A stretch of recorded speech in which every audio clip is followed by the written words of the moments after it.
Hello అండి, అందరు బాగున్నారా? ముందుగా నా ఛానల్ సబ్స్క్రైబ్ చేసిన మీ అందరికీ థ్యాంక్ యూ సో మచ్. కేవలం సబ్స్క్రైబ్ చేయడమే కాకుండా నా వీడియోస్ చూస్తూ కామెంట్ చేస్తూ లైక్ చేస్తూ సపోర్ట్ చేస్తున్న మీ అందరికీ స్పెషల్ థ్యాంక్స్ అండి. ఇంకెవరైనా సబ్స్క్రైబ్ చేసుకుని వాళ్ళు ఉంటే ఒక్కసారి ఛానల్ చూడండి, వీడియోస్ చూడండి. ఒకవేళ నచ్చితే కన్నా మళ్ళీ సబ్స్క్రైబ్ చేసుకొని వీడియో చివరి దాకా చూసి నచ్చితే లైక్ చేయండి.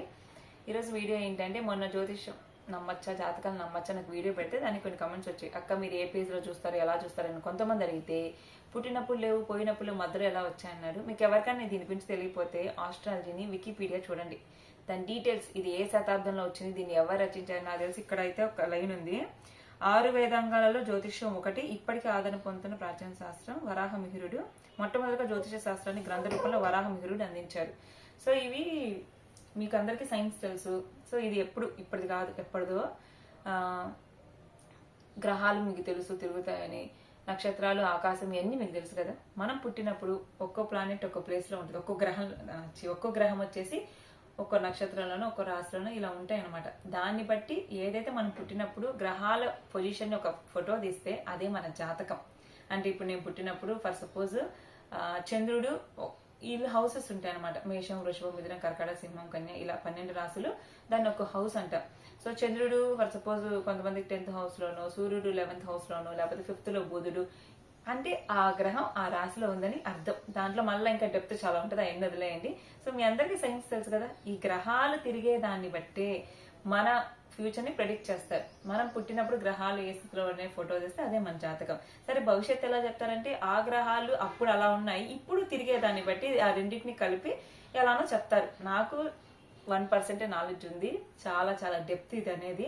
సో దాన్ని బట్టి ఇది ఏమి మూఢనమ్మకం కాదు, ఇదొక ఆస్ట్రాలజీ అనేది ఒక సబ్జెక్ట్ అనమాట. సరే, ఇదంతా వదిలేయండి. మీరు ఎలా చూస్తారు అక్క అన్నారు, నేనైతే చూపిస్తానండి.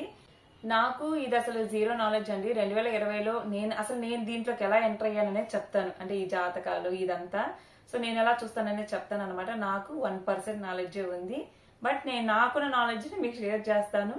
అది కరెక్ట్ అని మీరు నమ్మద్దు, జస్ట్ షేర్ చేసుకుంటాను. ఒక్కసారి చూడండి. ఫస్ట్ అయితే మీకు ఫోన్ కానీ ట్యాబ్ కానీ ఏదో ఒకటి ఉంటే వెబ్సైట్, దాన్ని ఏమంటారు, డెస్క్టాప్ సైట్ ఆన్ చేసుకోండి క్రోమ్లో. సో ఇప్పుడైతే మీరు గూగుల్లోకి వెళ్ళేసి ఏం నొక్కుతారు అంటే, జాతకం బై డిఓబి, డిఓబి అంటే డేట్ ఆఫ్ బర్త్, అది నొక్కండి. దాంట్లో నాకైతే ఫస్ట్ వచ్చిన వెబ్సైట్ onlinejotish.com. మిగతా అన్నీ ఉన్నాయి, కానీ ఇదేంటంటే అప్పుడు నాకు ఫ్రీగా అనమాట. మిగతావన్నీ మొబైల్ నెంబర్ అడగడం, మెయిల్ అడగడం అలా ఉండేది అనమాట. ఇదేంటంటే మనకి ఫ్రీగా. సో అందుకని ఇది చెప్తున్నాను. ఇది ఓపెన్ చేయగానే మీకైతే ఇక్కడ పైన ఫ్రీ ఆస్ట్రాలజీ అని ఉంది కదా, హోమ్ పక్కన. ఆ ఫ్రీ ఆస్ట్రాలజీలో తెలుగు జ్యోతిష్యం ఉంది కదా, అదైతే ప్రెస్ చేయండి. తర్వాత పంచాంగం, జాతక చక్రం, ఇవన్నీ కాదు, జాతక చక్రం అంటే ప్రజెంట్ మన జాతకం తెలుసుకోవాలంటే కింద వివాహ పొంతన కూడా ఉంది. జాతక చక్రం అది పెళ్లికి అప్పుడు చూస్తారు ఇద్దరికి. సో జాతక చక్రం ఓపెన్ చేశాక మీకు ఇక్కడ చూసారు కదా, ఇలా ఉంటుందంట రాశి చార్ట్. మేషం, వృషభం, మిథునం, 12 హౌసెస్ ఉంటాయి. రాశిని ఇల్లు అంటాం అనమాట. నెక్స్ట్ ఇక్కడ చూసారా ఈ చార్ట్ ఉంది కదా, ఇక్కడైతే ఫుల్ నేమ్ ఉంది కదా, ఈ ఫుల్ నేమ్ దగ్గర మీరు ఏం చేయాలి అంటే మీ పేరు ఎంటర్ చేయండి. ఇప్పుడు నేనేం ఎంటర్ చేస్తున్నా అంటే, ఫర్ సపోజ్ సీత అని ఎంటర్ చేస్తున్నా. ఏదో సీత అనేది ఎవరు, ఫీమేల్. ఏజ్ ఎంత అంటే మన date of birth for suppose సీతది 25th జూలై 2000 అనుకుందాం, ఎగ్జాంపుల్ చేస్తున్నా. ఇది టైం, డేట్ ఆఫ్ ఎప్పుడు పుట్టింది అంటే ఈవినింగ్ 8:15కి. ఇవన్నీ డీటెయిల్స్ అన్ని కరెక్ట్ యాక్యురేట్ గా ఉండాలండి. ఎక్కడ పుట్టింది, ఇండియా. ప్లేస్ ఏంటి, చెన్నై. సో చెన్నై.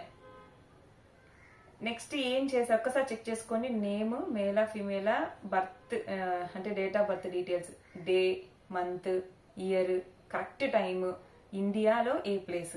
మనం పల్లెటూరు పేరైనా పెట్టుకుంటే అక్కడ వచ్చేస్తుంది అనమాట. సేవ్ డిఫాల్ట్స్ లేదా సేవ్ బర్త్, సబ్మిట్ నొక్కండి. సబ్మిట్ నొక్కేసాక ఇక్కడ వచ్చేస్తుంది కదా, ఇప్పుడు అసలు సినిమా మొదలైంది. ఇక్కడ మనకు చూపిస్తాను. నేను ఫేక్ది ఎంటర్ చేశాను కదా, పేరు సీత, శ్రీ, చెన్నై, ఇలా డీటెయిల్స్ వచ్చేసాయి. పంచాంగ వివరాలు అని ఉంటాయి. అంటే ఈ వివరాలు ఏంటి అంటే సూర్యోదయం, సూర్యాస్తమం, ఇవన్నీ ఉంటాయండి. ఒకసారి చదువుకోండి మీరు. మెయిన్ గా మనం ఇందులో చూడాల్సింది ఏ వారం పుట్టాము, ఏ నక్షత్రంలో పుట్టాము, ఏ రాశిలో పుట్టాము. ఈ చక్రాలు ఉంటాయి. ఇవేంటివి అంటే ఇంకా ఇన్ డీటెయిల్డ్ గా మీకు బేసిక్ నాలెడ్జ్ ఉంటే కానీ ఇవి అర్థం కావు. భరణి నక్షత్రం నాడి మధ్య యోని గజ గణం మనుష్య గణం అంటే ఒక్కొక్క నక్షత్రానికి ఒక్కొక్క గణం ఉంటది అనమాట. మనుష్య గణం, రాక్షస గణం, దైవ గణం ఇలా ఉంటాయి అనమాట. ఒక్కొక్క నక్షత్రానికి ఒక్కొక్క రాశి కూడా ఉంటది. అంటే మనకు 12 రాసుల్లో ఒక్కొక్క రాశిలో ఇప్పుడు మనకి 27 నక్షత్రాలు కదా, ఒక్కొక్క రాశిలో 9 పాదాలు ఉంటాయి అనమాట. అంటే ఒక్కొక్క రాశిలో దాదాపు 3 నక్షత్రాలు. అంటే ఒక్కొక్క రాశిలో ఏ నక్షత్రాలు సరే 9 పాదాలు ఉంటాయి. నక్షత్రానికి 4 పాదాలు కాబట్టి 9 పాదాలు ఉంటాయి. అలాగా ఆ నక్షత్రం ఏ రాశికి చెందింది, ఆ రాశ్యాధిపతి ఎవరు అంటే ఆ మనిషి పుట్టిన నక్షత్రానికి దానికి రాశ్యాధిపతి, ఆ నక్షత్రానికి అధిపతి. నక్షత్రానికి కూడా అధిపతులు ఉంటారండి. అశ్వినికి కుజుడు, భరణికి శుక్రుడు, భరణి ఇట్లా ఉంటాయి వరుసగా. అది కూడా నాకైతే ఐడియా ఉంది, దాని గురించి నేర్చుకున్నా ఈ మధ్య. సో అది ఇంకా ఇవన్నీ అనమాట. ఇవన్నీ మీకు అర్థం కావు కూడా, బేసిక్ నాలెడ్జ్ లేని ఎవరికి కూడా. నాకు కూడా లేదులేండి. ఇంకా ఘాతం అంటే ఇప్పుడు మనం చేయకూడని పనులు అనమాట. అంటే మనకు కలిసి రాంది కార్తీక మాసం. ఇప్పుడు ఈ అమ్మాయికి అయితే కార్తీక మాసం కలిసి రాదు. తిథి పాడ్యమి, షష్ఠి, ఏకాదశి. తెలుగులో 15 తిథులు ఉంటాయి కదా, 15 రోజులు. సో కలిసి రాని పాడ్యమి రోజు షష్ఠి, ఏకాదశి. కలిసి రాని వారం ఆదివారం. మకా నక్షత్రం కలిసి రాదు. యోగం విష్కంభ, కరణం భవ. వీటి గురించి నాకు ఐడియా లేదండి. మేషరాశి. సో ఘాత దినం, ఘాత తిథి, ఘాత నక్షత్రంలో కొత్త పనులు, ప్రయాణాలు, గృహ ప్రవేశం వంటివి నిషిద్ధం. సో ఇది ఫస్ట్ చదువుతున్నా. అంటే ఏం లేదు, ఆ ఘాత దినాలు, ఘాత తిథులు చూసుకోవాలి. మనం ఏదైనా కొత్త పని స్టార్ట్ చేసేటప్పుడు, ఒక ఇల్లు కట్టుకోవడం కానీ, పెళ్లి చేసుకోవడం కానీ, లేకపోతే ఎక్కడైనా శుభకార్యాలు ఇంట్లో చేసేటప్పుడు. అదృష్ట విషయాలు అంటే కలిసి వచ్చేవి అనమాట. అదృష్ట దినాలు శుక్రశని, మంగళవారం. అదృష్ట గ్రహాలు శుక్రశని, కుజుడు. మిత్ర రాశులు, మిత్ర లగ్నాలు. రాశులు వేరు, లగ్నాలు వేరండి. రాశులు అనేవి మనకి చంద్రుడి మనం పుట్టినప్పుడు చంద్రుడు ఏ నక్షత్రంలో దాన్ని బట్టి మన రాశి చెప్తారు. సూర్యుని బట్టి మనకి ఈ లగ్నం అనేది ఉంటుంది అనమాట. రాశి వేరు, నక్షత్రం వేరు. ఇప్పుడు నాది ఉంది వృషభ లగ్నం, రాశి వచ్చేసి మీన రాశి.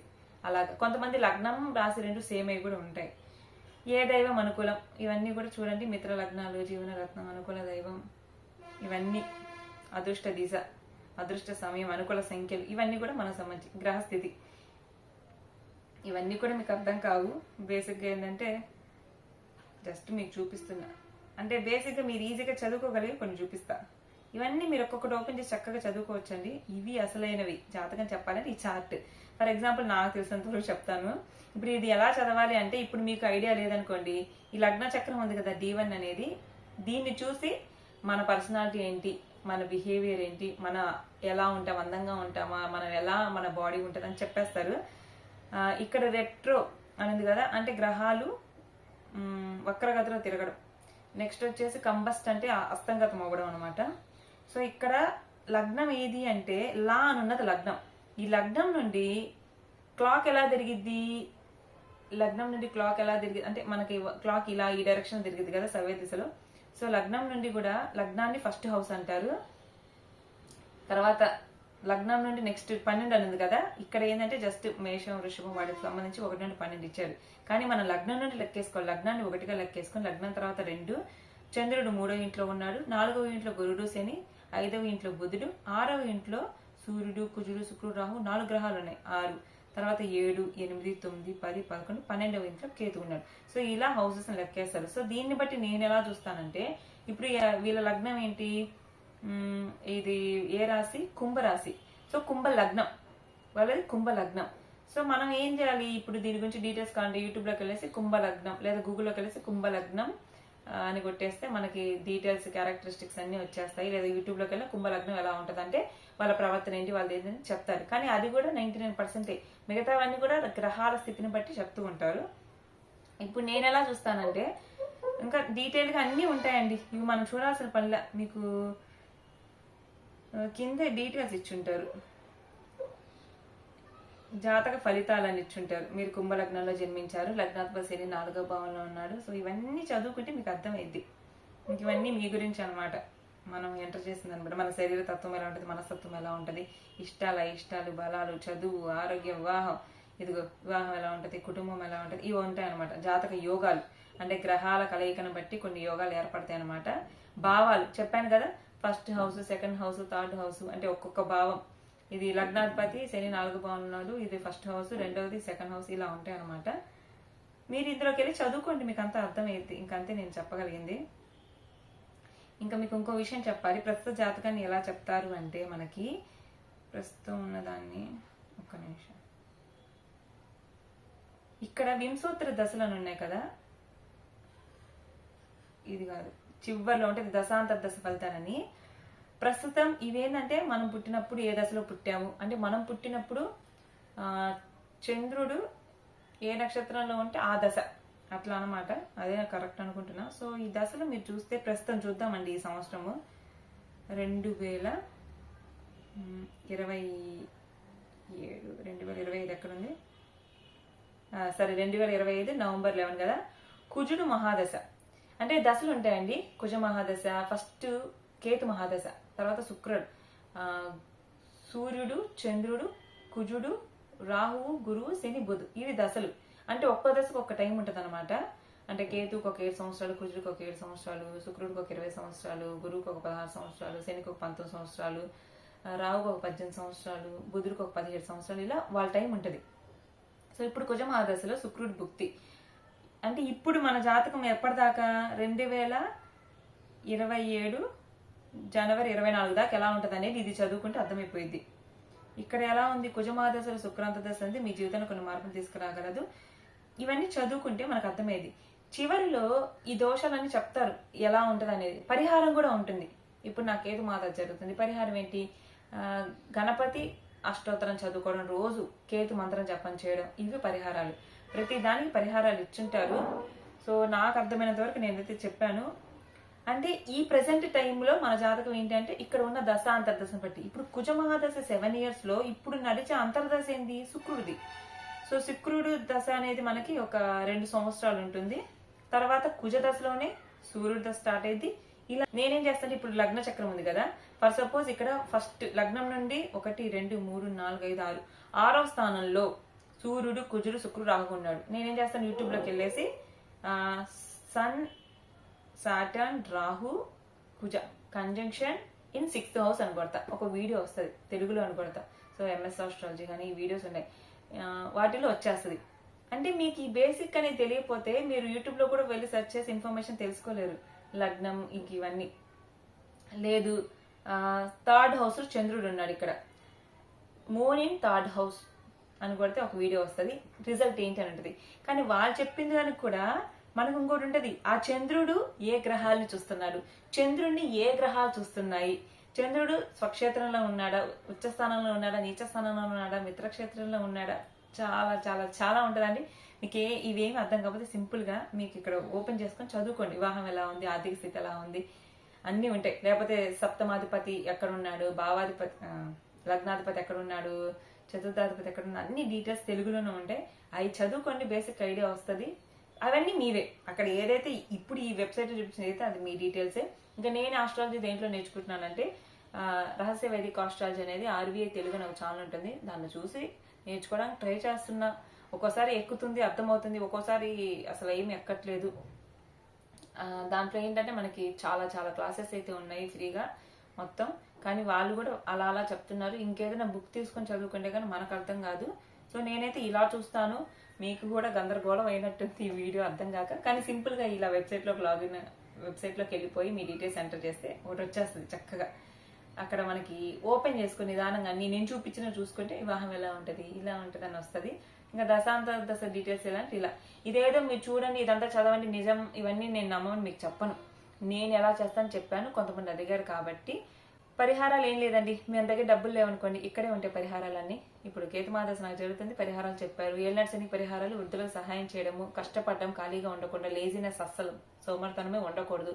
సో ప్రతి దానికి డబ్బులు ఇవే కాదు పరిహారాలు. ఇంట్లో పూజలు చేసుకోవడము, అంటే మన పని మన జాబ్ మనం చేసుకుంటూ ఖాళీ టైంని దుర్వినియోగం చేయకుండా, ఎవరికి చెడు చేయకుండా మంచి పనులు చేసుకుంటూ, వీలైనంత వరకు కష్టపడుతూ, సోమర్తనం లేకుండా, అంటే ఒక్కో గ్రహానికి ఒక్కొక్కటి. ఇప్పుడు గురుడికి కూడా పూజలు అవి చేస్తే మంచిది, కేతు కూడా ఆధ్యాత్మికంగా ఉంటేనే ఆ గ్రహం శాంతిస్తుంది, ఏళ్ళనర్సనికి వృద్ధులకు సేవ చేయడం, కష్టపడడం, ఇలా ఉంటాయి అన్నమాట. ఇంకా ఒక్కో దశని బట్టి మనకి వివాహం జరిగేది కానీ మనం గృహయోగంగానే ఉంటాయి. ఇప్పుడు కుజుడు భూమికి సంబంధించిన వాడు గ్రహం, భూమిపుత్రుడు అంటాం. ఆ కుజ దశ జరిగేటప్పుడు కొందరికి గృహయోగం ఉంటుంది, అంటే ఇల్లు కట్టుకునే యోగం. కొంతమంది జీవితాలు చూడండి సక్సెస్ఫుల్ గా వెళ్ళిపోతూ ఉంటే ఇది దశ తిరిగింది అంటాం. ఇవే దశాంత దశలు. వాడి జాతకం బాగుంది, మహర్జాతకుడు అంటాం. ఇవేవి మూఢనమ్మకాలు కాదండి. ఒకసారి ఏంటంటే దెబ్బ తగిలినప్పుడు నమ్ముతాం. దెబ్బ తగిలినప్పుడు జాతకం బాగున్నప్పుడు నమ్మకపోయినా మీకు నష్టమే లేదు. ఎందుకంటే మీ జాతకం బాగుంది, అన్ని గ్రహాలు కరెక్ట్ గా ఉన్నాయి, లైఫ్ అలా జాలి వెళ్ళిపోతుంది. నమ్మాల్సిన పని లేదు. మీరు నమ్మకపోయినా మీ జాతకం ఏమి దెబ్బ తినదు. జాతకం బాగలేని వాళ్ళు, దెబ్బల మీద దెబ్బలు తిన్న వాళ్ళు ఖచ్చితంగా నమ్ముతారు. నమ్మడానికి ఇది క్యాలిక్యులేషన్స్ అండి. ఇదంతా క్యాలిక్యులేషన్స్. అంటే ప్రతి గ్రహానికి కొన్ని లక్షణాలు ఉంటాయి అన్నమాట. ఆ లక్షణాలను బట్టి వాళ్ళు మన లగ్న చార్ట్ లో ఏ హౌసెస్ లో ఉన్నదాన్ని బట్టి మారుతా ఉంటాయి.